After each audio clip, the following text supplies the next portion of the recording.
صرف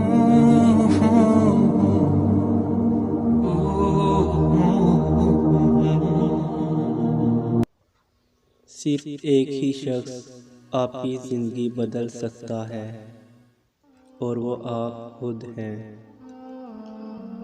تم حق بات کہنے سے مت ڈرو، کیونکہ نہ کوئی تمہیں موت دے سکتا ہے اور نہ کوئی تمہارا رزق کم کر سکتا ہے۔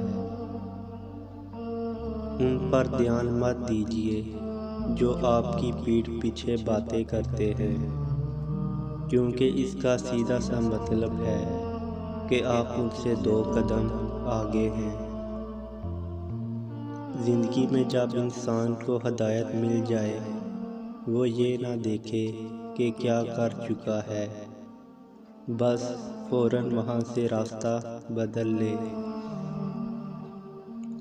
کچھ لوگوں کو ہم عزت دینا چاہتے ہیں، مگر وہ اپنے رویے سے ثابت کر دیتے ہیں کہ انہیں اس کی ضرورت نہیں۔ دل چھوٹا مت کرے، وہ رب دیکھ رہا ہے، وہ رب سن رہا ہے، وہ تمہاری خاموشی میں چھپے درد تک کو محسوس کر رہا ہے۔ بس یقین رکھو اس پر، وہ جواب دے گا، وہ ضرور دے گا۔ اپنا اچھا وقت انہی کو دیں جو برے وقت میں آپ کے ساتھ تھے۔ زندگی میں جب بھی تم گرتے گرتے سنبھل جاؤ تو سمجھ لینا کہ تمہاری دعاؤں نے تمہیں تھام لیا ہے۔